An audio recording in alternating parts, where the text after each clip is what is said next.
بسم اللہ الرحمن الرحیم۔ السلام علیکم۔ آج جمعۃ المبارک ہے۔ آپ جانتے ہیں کہ جمعہ کے روز ہم رسول اللہ صلی اللہ علیہ وسلم کی سیرت پہ بات کرتے ہیں، یعنی اس موضوع پہ بات کرتے ہیں کہ جس موضوع کو اور جس پہلو کو اور سیرت کے اس اہم گوشے کو ہم بھول چکے ہیں، یعنی فراموش کر چکے ہیں۔ آج میں نے گفتگو کے حوالے سے ہی ایک موضوع کا انتخاب کیا ہے، اور وہ یہ ہے کہ کیا ہر وقت بولنا ہی ضروری ہوتا ہے کہ یا خاموشی بھی اختیار کرنی چاہیے۔ ہمارے ہاں چونکہ بولنا، گفتگو کرنا، اس کو علمیت اور ایک عالم ہونے کی علامت خیال کیا گیا ہے یا خیال کیا جاتا ہے، اور یہ خیال کیا جاتا ہے کہ جو خاموشی اختیار کرے یا کم بات کرتا ہو تو وہ شاید نہ تو عالم ہے، نہ پڑھا لکھا ہے، اور نہ ہی وہ بات کر سکتا ہے۔ ہمارا ماحول کچھ اس طرح بن گیا کہ اونچی آواز سے بولنا اور چیخ کر بولنا، یا جب تقریر کرنا، خطابت کرنا، تو پھر ایسا انداز اختیار کرنا کہ جس میں جوشیلا پن ہو، تو پھر ہم کہتے کہ ہاں یہ شخص عالم ہے، پڑھا لکھا ہے، اس کے پاس علم ہے۔ جو شخص کم بولتا ہے یا دھیمے لہجے میں بات کرتا ہے، بدقسمتی یہ ہے کہ ہمارے ہاں اس کو نہ سنا جاتا ہے، نہ پذیرائی ملتی ہے، اور نہ اس کی طرف توجہ کی جاتی ہے، چاہے وہ جیسی بھی گفتگو کر رہا ہو۔ لیکن رسول اللہ صلی اللہ علیہ وسلم کی سیرت کا جب ہم مطالعہ کرتے ہیں تو ہمیں یہ معلوم ہوتا ہے کہ رسول اللہ بولتے تھے، گفتگو فرماتے تھے جب ضرورت ہوتی تھی، ورنہ آپ خاموشی اور سکوت اختیار فرماتے تھے۔ آپ نے اپنی خاموشی اور اپنے سکوت کو بھی آپ نے ذکر قرار دیا ہے، یعنی اس سے مراد یہ کہ عبرت، تدبر قرار دیا، تفکر قرار دیا۔ در حقیقت جب مومن خاموش ہوتا ہے، سکوت اختیار کرتا ہے، تو در حقیقت وہ غور و فکر کر رہا ہوتا ہے۔ رسول اللہ نے اپنی گفتگو کو ذکر قرار دیا۔ ہمارے لیے بھی یہی تعلیم ہے۔ آئیے سب سے پہلے ہم قرآن مجید کو پڑھتے ہیں اور قرآن مجید سے سمجھتے ہیں کہ قرآن ہمیں اس حوالے سے کیا کہتا ہے۔ پہلی بات یہ ہے کہ قرآن مجید ہمیں یہ فرماتا ہے کہ وَقُولُوا لِلنَّاسِ حُسْنًا، کہ لوگوں سے بات کرو تو اچھے طریقے سے بات کرو۔ حسنہ سے مراد یہ ہے کہ جس سے بات کر رہے ہو تو اس کی انا کا خیال کرو، اس کے نفسیات کا خیال کرو، اس کے ذہنی معیار اور سطح کا خیال کرو، اور اس کے مطابق بات کیا کرو۔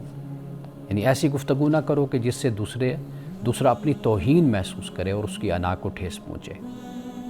تو فرمایا وَقُولُوا لِلنَّاسِ حُسْنًا۔ اللہ سبحانہ وتعالیٰ نے قرآن مجید میں مسلمانوں کو اسی بات کی تلقین فرمائی ہے کہ دو راستے ہوتے ہیں، یا تو یہ ہے کہ آپ اچھے انداز میں بات کیجئے، یا دوسرا طریقہ یہ ہوتا ہے کہ آپ اعراض برت لیجئے، یعنی آپ ایوائڈ کر لیجئے۔ تیسرا راستہ کوئی نہیں ہے، یعنی کوئی یہ خیال کرے کہ وہ گالم گلوچ کرے، بدتمیزی کرے، یا سختی سے بات کرے، یا غیر مہذبانہ انداز اور غیر شائستہ انداز میں گفتگو کرے، تو اس کی کوئی اجازت ہوگی، یہ تیسرا راستہ ہے نہیں۔ قرآن مجید میں اللہ سبحانہ وتعالیٰ یہی فرماتا ہے کہ آپ یا تو اچھے طریقے سے بات کیجیے یا آپ اعراض برتیے۔ قرآن مجید وَاہْجُرْهُمْ حَجْرًا جَمِيلًا کی بات کرتا ہے، یعنی جب آپ علیحدہ ہوں تو اچھے طریقے سے علیحدہ ہوں۔ قرآن مجید صبر جمیل کی بات کرتا ہے۔ صبر جمیل یہی ہے کہ آپ استقامت سے، خاموشی سے، صبر سے آپ سنتے ہیں، گفتگو سے لڑ کر، جھگڑ کر آپ دوسرے پر غالب آنے کی کوشش نہیں کرتے۔ تو لہٰذا قرآن مجید ہمیں اس بات کی تعلیم دیتا ہے کہ اگر ہم گفتگو کریں تو بامقصد کریں، ورنہ پھر ہم خاموش رہیں۔ اب دیکھیے سورۃ المؤمنون میں اور اس کے علاوہ قرآن مجید میں کئی اور مقامات پر جو مومنین کی نشانیاں اور علامات بیان کی گئی ہیں، تو وہاں پہ اللہ سبحانہ وتعالیٰ نے یہ فرمایا ہے کہ وَالَّذِينَ هُمْ عَنِ اللَّغْوِ مُعْرِضُونَ، کہ مومنین وہ ہیں کہ جو لغو باتوں سے منہ موڑ لیتے ہیں، اعراض برتتے ہیں۔ قرآن مجید میں بہت سی نشانیاں مومنین کی بیان ہوئی ہیں، مثال کے طور پر کہ وہ نماز کی پابندی کرتے ہیں، نماز کا خیال کرتے ہیں، زکوٰۃ دیتے ہیں، اپنی فروج کی حفاظت کرتے ہیں، یہ سب کچھ قرآن پاک نے بیان کیا۔ اور وہیں پر ہی دیکھیے کہ یہ کتنی اہم بات ہے کہ اللہ سبحانہ وتعالیٰ یہ بھی فرماتا ہے کہ وَالَّذِينَ هُمْ عَنِ اللَّغْوِ مُعْرِضُونَ، کہ یہ جو مومن ہیں، فلاح پا جانے والے، ان میں بہت سی نشانیوں میں سے ایک نشانی یہ بھی ہوتی ہے کہ یہ لغو باتوں سے اعراض کرتے ہیں۔ اب لغو بات کیا ہے؟ لغو بات سے مراد وہ سب کچھ ہے جو بے مقصد ہے، جس میں کوئی مقصدیت نہیں ہے، جو غیر ضروری ہے، وہ سب کچھ لغو میں شامل ہو جاتا ہے۔ یعنی کہ جس میں گالم گلوچ ہے، جس میں سخت رویہ ہے، جس میں دوسرے کی توہین ہے، جس میں فحش اور بے حیائی کی باتیں ہیں، بری باتیں ہیں، جس میں غیبت ہے، جھوٹ ہے، دشنام ترازی ہے، اور جس میں دوسروں کے ناموں کو بگاڑنا ہے، برے القاب سے پکارنا ہے، یہ سب کچھ اس کے اندر آ جاتا ہے۔ تو قرآن مجید یہ کہتا ہے کہ جو مومنین ہیں وہ لغو باتوں سے اعراض برتتے ہیں۔ اب اس سے آگے ہم دیکھتے ہیں کہ قرآن مجید میں اللہ سبحانہ وتعالیٰ نے یہ بھی فرمایا کہ یا ایھا الذین آمنوا اتقوا اللہ وقولوا قولا سدیدا، اے ایمان والو اللہ کا تقوی اختیار کرو اور سیدھی بات کہا کرو۔ یعنی سدید سے مراد کے درست بات، جو بامقصد بات ہے وہ کہا کرو۔ تو لہٰذا پہلے اللہ نے تقوی کو بیان کر دیا اور پھر اس کے بعد قول سدید کی بات کر لی۔ اس لیے کہ جب انسان میں تقوی پیدا ہوتا ہے تو انسان کی گفتگو، اس کا گفتار، یہ سب کچھ نکھرتا ہے۔ یعنی وہ اپنی گفتگو پر، اپنے کلام پر، اپنے جملوں پر، اپنے الفاظ پر وہ پہرا بٹھاتا ہے کہ کوئی ایسی بات میرے منہ سے نہ نکلے کہ جو میرے رب کو پسند نہیں ہے۔ تو یہ قول سدید ہے، یعنی ابہام نہیں ہے، کوئی شک شبہ نہیں ہے، کوئی کنفیوژن نہیں ہے، بلکہ ایسی بات ہے کہ جو بالکل واضح ہے، صاف ہے اور ستھری بات ہے۔ حضرت مریم علیہ السلام کا جہاں ذکر قرآن پاک کرتا ہے تو وہاں پر اسی صورت میں، سورۃ مریم میں، حضرت زکریا کا بھی ذکر ہوتا ہے کہ 3 دن کا روزہ، ثلاثۃ لیال سویہ، تو یہ 3 راتیں، یہ روزہ یعنی خاموشی کا۔ معلوم یہ ہوتا ہے کہ پہلی امتوں میں خاموشی کا روزہ ہوتا تھا۔ حضرت مریم علیہ السلام، قرآن مجید بیان کرتا ہے انی نذرت للرحمن صوما فلن اکلم اليوم انسیہ، کہ میں نے رحمان کا روزہ منت مانی ہے، نظر کیا ہے، اور میں بات ہرگز نہیں کروں گی آج کسی انسان سے۔ اب یہ جو فرمایا کہ نہیں میرا روزہ ہے اور میں کسی سے بات نہیں کروں گی، تو معلوم یہ ہوتا ہے کہ خاموش رہنا، سکوت اختیار کرنا، یہ بھی عبادت ہوا کرتا تھا۔ اور یہ ہے اب بھی عبادت، اگر آپ اس پہ غور کریں کہ جب آپ خاموشی اختیار کرتے ہیں تو یہ خاموشی بھی ایک لحاظ سے جب اللہ کی طرف آپ متوجہ ہوتے ہیں اور اپنے آپ کو گناہوں سے بچاتے ہیں، اور خاص طور پر اپنی زبان کے گناہوں سے، تو یہ بھی انسان ایک لحاظ سے اللہ کی عبادت اور اطاعت میں ہوتا ہے۔ رسول اللہ صلی اللہ علیہ وسلم نے یہ فرمایا۔ اب آئیے ہم حدیث کی طرف آتے ہیں کہ رسول اللہ صلی اللہ علیہ وسلم نے فرمایا کہ اگر تم مجھے 2 چیزوں کی ضمانت دے دو تو میں تمہیں جنت کی ضمانت دیتا ہوں۔ ایک آپ نے فرمایا کہ جو تمہارے 2 جبڑوں کے درمیان یعنی زبان، اور دوسرا فرمایا کہ جو تمہاری 2 ٹانگوں کے درمیان ہے یعنی ستر، شرمگاہ۔ تو فرمایا کہ اگر تم ان دونوں کی مجھے ضمانت دو تو میں تمہیں جنت کی ضمانت دیتا ہوں۔ یعنی جتنے وبال اور جتنی مصیبتیں انسان پر آتی ہیں وہ ان 2 وجہوں سے آتی ہیں۔ انسان بولتا ہے، فساد پھیلاتا ہے، جھوٹ بولتا ہے، اور جتنے گناہ ہیں انسان اپنی زبان سے وہ کرتا ہے۔ دوسرا، انسان جب اپنی عفت کی، اپنی عصمت کی اور اپنی شرمگاہ کی حفاظت نہیں کرتا تو اس سے بھی گناہ معاشرے میں پھیلتا ہے۔ تو رسول اللہ نے یہ فرمایا کہ اگر تم دونوں چیزوں کی مجھے ضمانت دے دو تو میں تمہیں جنت کی ضمانت دیتا ہوں۔ جنت کی ضمانت، یہ بھی فرمایا کہ الجنت تحت ظلال السیوف، کہ جنت تلواروں کے سائے تلے ہے۔ مراد یہ ہے کہ جنت کے حصول کے لیے بڑی مشقت کرنی پڑتی ہے، بڑی محنت کرنی پڑتی ہے، ایسے جنت عطا نہیں ہوتی۔ تو اسی محنت اور اسی مشقت کا ایک طریقہ رسول اللہ نے یہ بھی بیان فرمایا کہ اپنی زبان کو کنٹرول کر لو اور اپنی شرمگاہوں کی حفاظت کرو۔ رسول اللہ نے یہ بھی فرمایا بن سامت ناجا، کہ جس نے خاموشی اختیار کی وہ نجات پا گیا، یعنی خاموشی میں نجات ہے، اور خاموشی میں نجات ہے، کامیابی ہے، کامرانی ہے، اور خاموشی سے ہی انسان کو دنیا اور آخرت میں اللہ سبحانہ و تعالیٰ ترقی عطا فرماتا ہے۔ یہ معمولی بات نہیں ہے، لیکن ہم جب اپنی زندگیوں پر غور کریں، ذرا سوچیں کہ جیسے میں نے آپ سے پہلے کہا کہ ہماری صورتحال یہ ہے کہ جو زیادہ بولے، اونچا بولے، اور جو اپنی تقریروں میں، اپنی خطابات میں کسی کا کوئی لحاظ اور شرم نہ کرے، تو ہمارے ہاں وہ زیادہ پاپولر ہوتا ہے۔ لیکن جب ہم قرآن کو پڑھتے ہیں، رسول اللہ صلی اللہ علیہ وسلم کی حدیث کو پڑھتے ہیں، تو اللہ کے ہاں پسندیدہ اور رسول اللہ کے ہاں پسندیدہ انسان وہی ہے کہ جو ضرورت سے بات کرتا ہے، غیر ضروری طور پر کبھی کلام نہیں کرتا، اور نہ اپنے وقت کو ضائع کرتا ہے اور نہ دوسروں کے وقت کو ضائع کرتا ہے۔ ایک وقفے کے بعد دوبارہ حاضر ہوتے ہیں اور یہیں سے اپنی گفتگو کا آغاز کرتے ہیں۔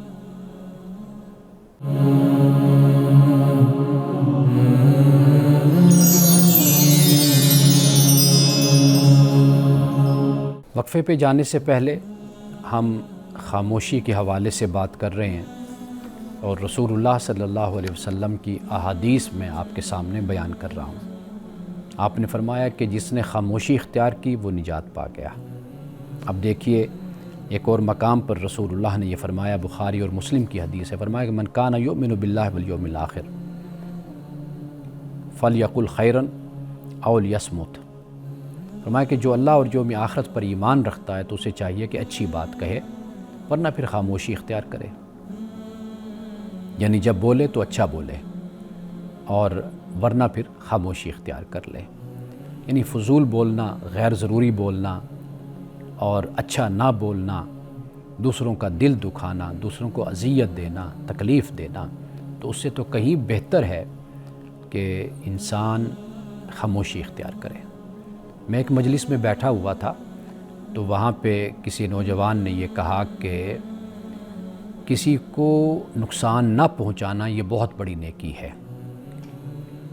تو میں نے وہاں پہ یہ گزارش کی، یہ بات عرض کی کہ میں نے کہا کہ کسی کو نقصان نہ پہنچانا یہ بڑی نہیں، یہ آخری نیکی ہے، سب سے آخر میں اس کا نمبر آتا ہے۔ اس لیے سب سے پہلا کام یہی ہے کہ آپ اپنی صلاحیت، اپنی اہلیت، اپنی علمیت، اپنے مال دولت، اپنی وسعت اور اپنی حیثیت کے مطابق آپ ڈیلیور کرتے ہیں، معاشرے کو دیتے ہیں، اللہ کی عبادت کرتے ہیں، اللہ کی بارگاہ میں پیش کرتے ہیں، اللہ کی مخلوق کی خدمت کرتے ہیں۔ یہ ہے ڈیلیور، یہ ہے دینا۔ ہاں، اگر کوئی ایسی صورت نہیں ہے کہ آپ معاشرے کی خدمت نہ کر سکیں، یعنی کوئی لاکھوں کیا کروڑوں میں کوئی ایک انسان ایسا ہوگا کہ جو اتنی اہلیت بھی نہ رکھتا ہو کہ وہ کچھ دے سکے، کچھ کر سکے، تو پھر وہاں پر اس بات پر ہی گزارا کر لیا جائے کہ کم از کم بندہ کسی کو نقصان ہی نہ پہنچائے۔ لیکن یہ آخری نیکی بن جاتی ہے۔ لیکن بڑی نیکی، پہلی نیکی یہی ہے کہ آپ اپنی حیثیت، اپنی اہلیت اور صلاحیت کے مطابق معاشرے کی خدمت کریں۔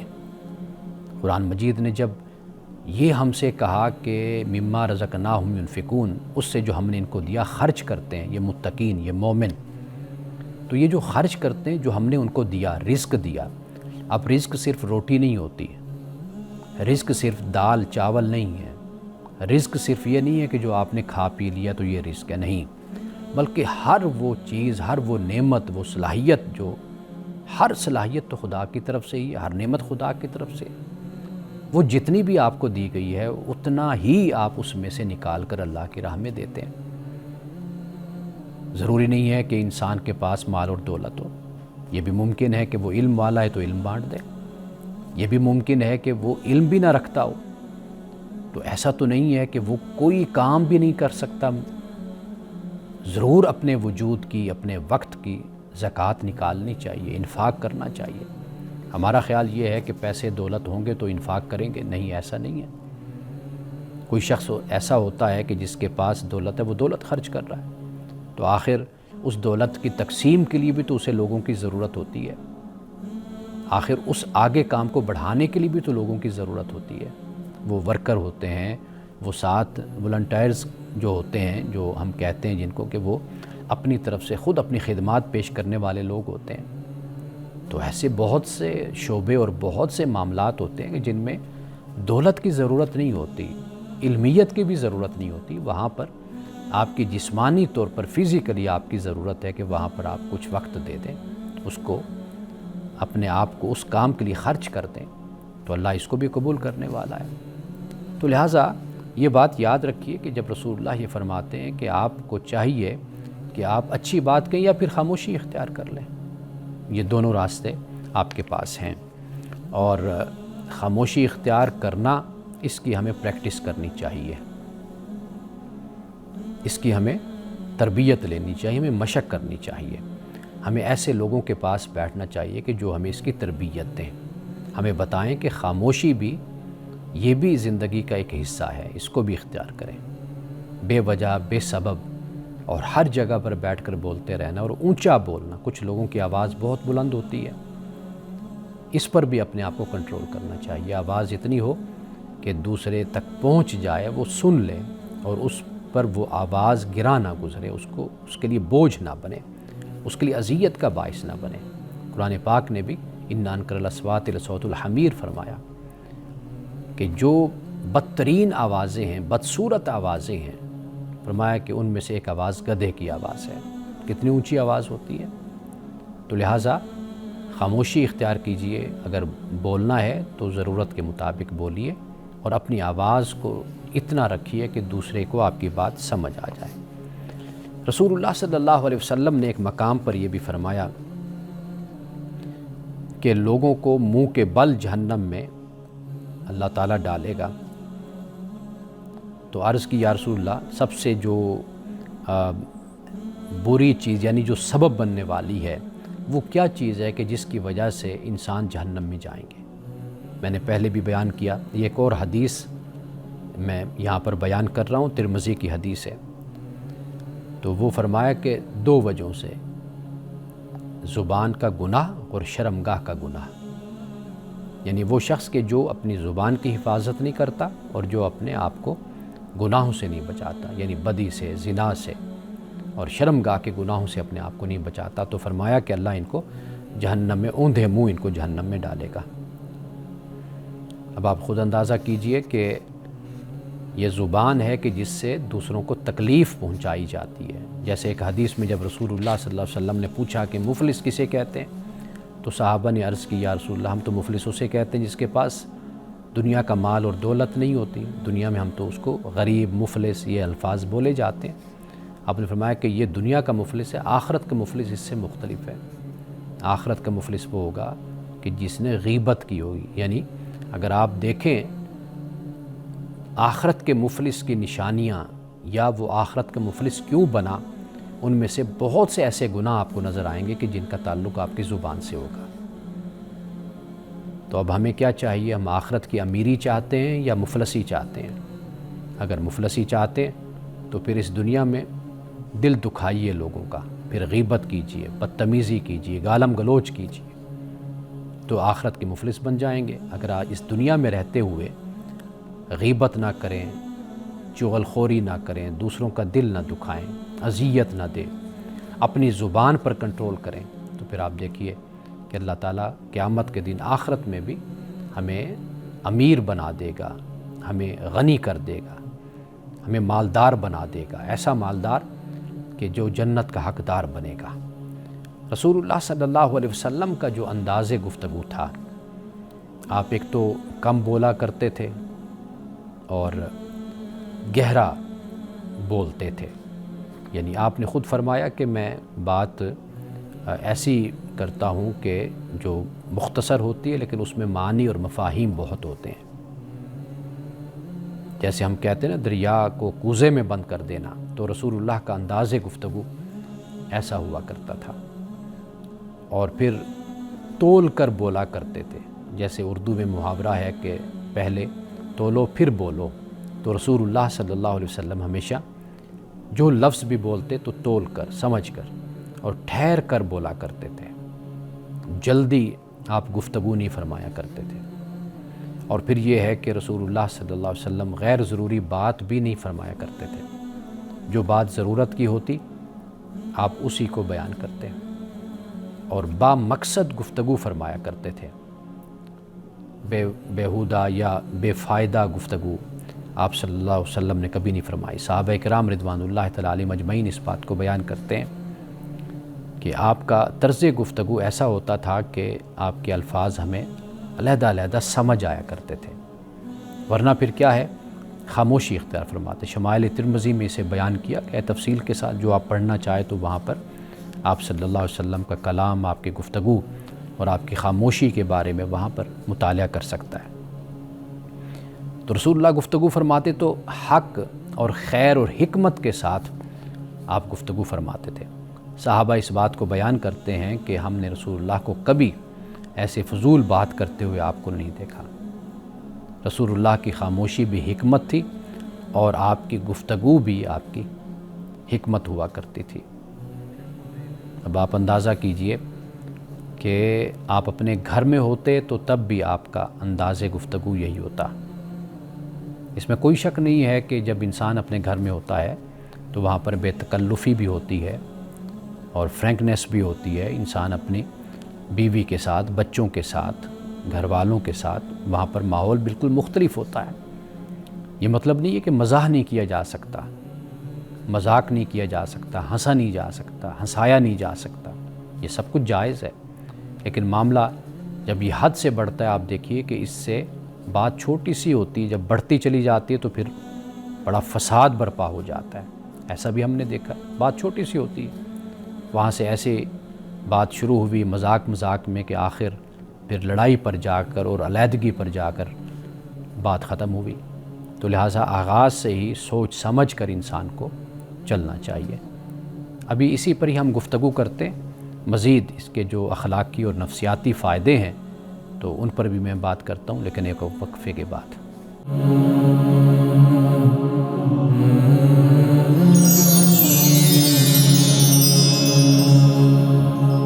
ایک مرتبہ پھر آپ کی خدمت میں حاضر ہیں۔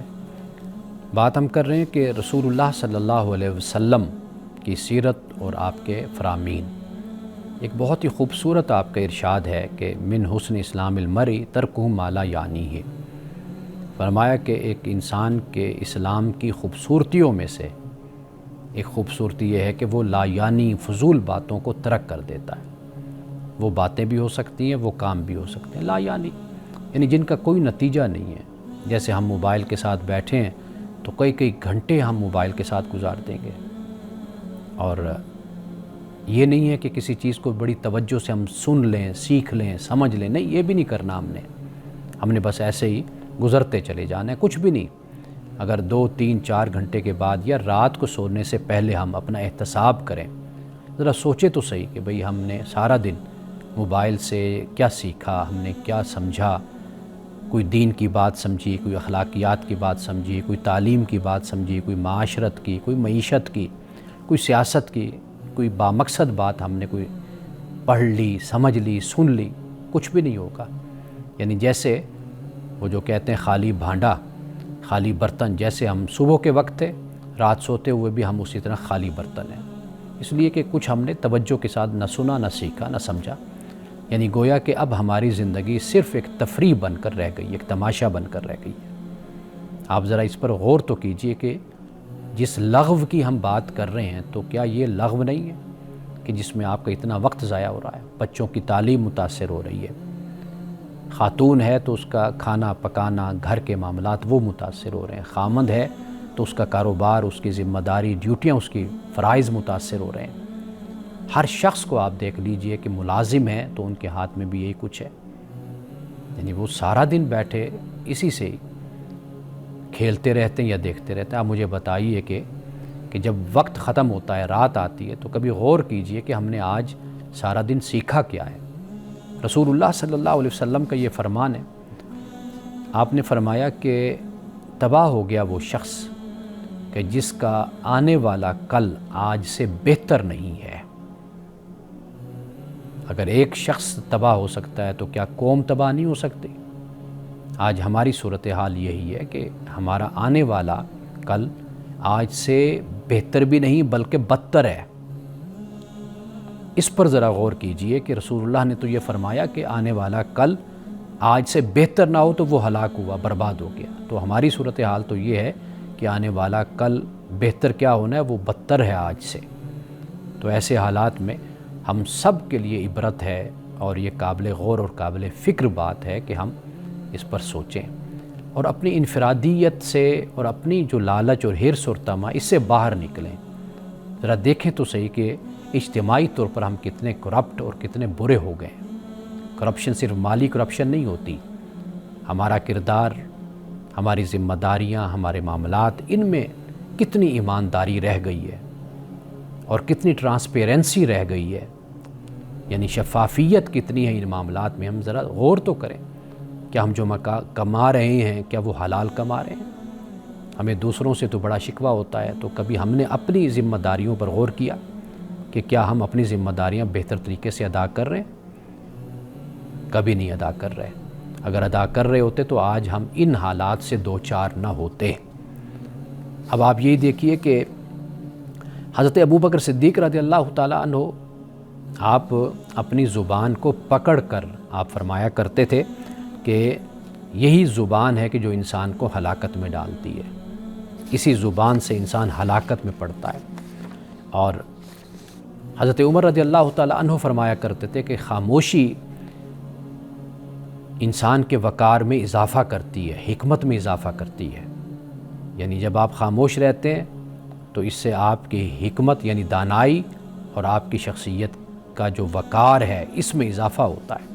اب آئیے ذرا ہم روحانی فوائد پہ بات کر لیتے ہیں، اور اسے پہ ہی آج ہماری گفتگو خاموشی کے حوالے سے مکمل ہوگی، اور آخری وقفے میں ہم کتاب پر بات کرتے ہیں۔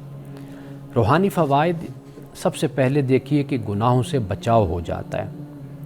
یعنی گناہوں سے بچاؤ یہ ہے کہ جب آپ بولیں گے نہیں، کسی کا دل نہیں دکھائیں گے، غیبت نہیں کریں گے، جھوٹ نہیں بولیں گے، تو لہٰذا آپ خاموشی اختیار کریں گے تو خاموشی گناہوں کے لیے ایک ڈھال بن جائے گی۔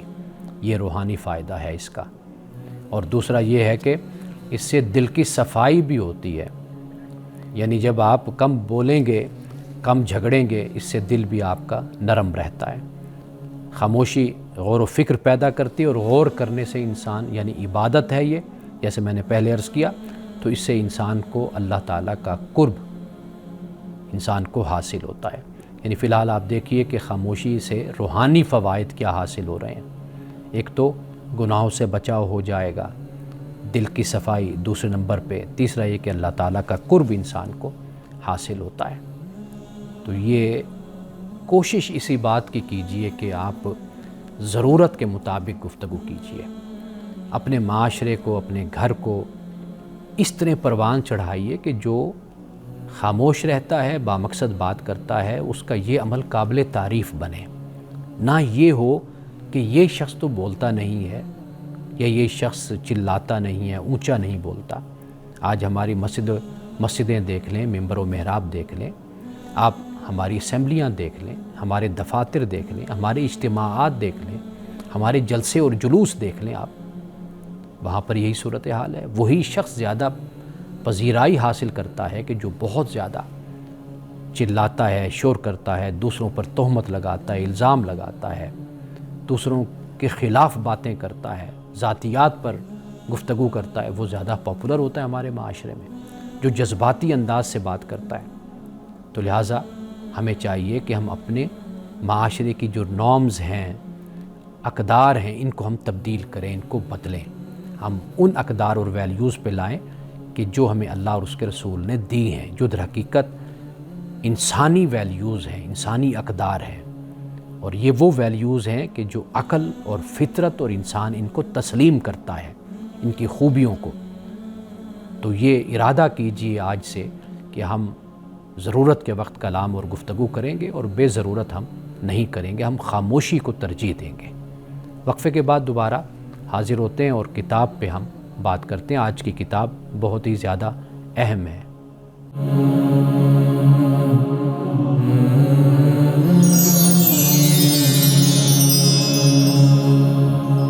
آج کی کتاب بہت ہی اہم کتاب ہے. آپ اسے کتاب کہہ لیجئے یا اسے آپ ایک رسالہ کہہ لیجئے. یہ اس کا عنوان ہے توہین رسالت کا مسئلہ. توہین رسالت کا مسئلہ. اور اس سے آگے لکھا ہے کہ حنفی مذہب کی تحقیق. یہ در حقیقت علامہ ابن عابدین، علامہ شامی جن کو کہا جاتا ہے، بر صغیر کے بہت بڑے یہ عالم تھے، حنفی عالم تھے. ان کی کتاب ہے یا ان کا ایک رسالہ ہے تنبیہ الولاۃ والحکام. اردو ترجمہ بھی اس میں موجود ہے اور مزید اس کی جو وضاحت ہے، اس کی شرح ہے، وہ بھی ساتھ ہے. اور اس میں جو کام ہے مقدمہ و تعلیقات، یہ ڈاکٹر محمد مشتاق احمد صاحب کا یہ کام ہے، یہ خدمت ہے. اور یہ بہت ہی اہم ڈاکٹر محمد مشتاق احمد صاحب انہوں نے پہلے بھی اسی موضوع پہ بڑا کام کیا ہے. یعنی آپ کہہ لیجئے ایک دہائی پہلے، تو اس وقت بھی بڑی تحقیق کے ساتھ، عرقریزی کے ساتھ انہوں نے اس پہ کام کیا تھا. چونکہ ان کا شعبہ جو ہے وہ اسلامی قانون ہے اور اسلام آباد میں اسلامک یونیورسٹی میں یہ پڑھا بھی رہے ہیں یا پڑھاتے رہے ہیں پہلے. اور اسی طرح گزشتہ مہینوں میں آپ کہہ لیجئے یہ چیف جسٹس کے ساتھ بھی رہے ہیں، ریٹائرڈ چیف جسٹس کے ساتھ سپریم کورٹ کے.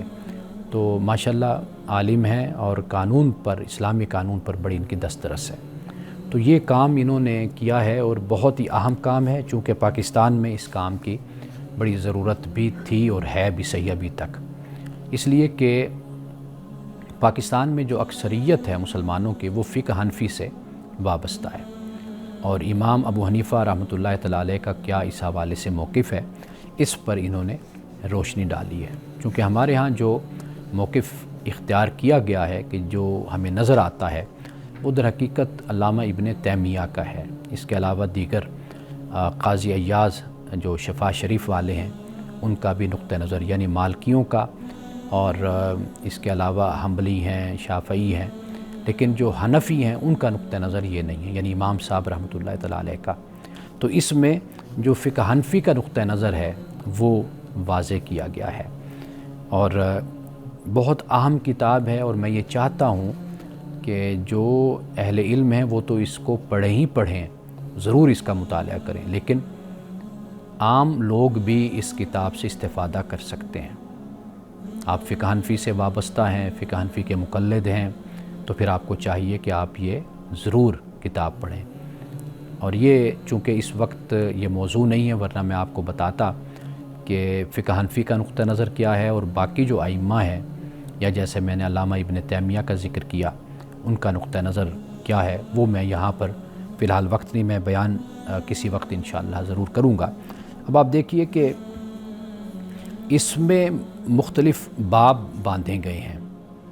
اور علامہ شامی کا جو نقطہ نظر ہے، چونکہ وہ فقہ حنفی سے وابستہ ہیں، تو ان کا نقطہ نظر وہی ہے کہ جو علماء احناف کا ہے. وہ یہ ہے کہ اگر کوئی شخص ایسا ہے کہ جس نے کچھ ایسا کہہ دیا، لکھ دیا یا بات ہو گئی، تو یہ اس پر ہی ڈیپینڈ کرتا ہے، اس سے اس کی وضاحت لی جاتی ہے کہ بھئی آپ نے یہ کہا ہے تو اس سے کیا مراد ہے.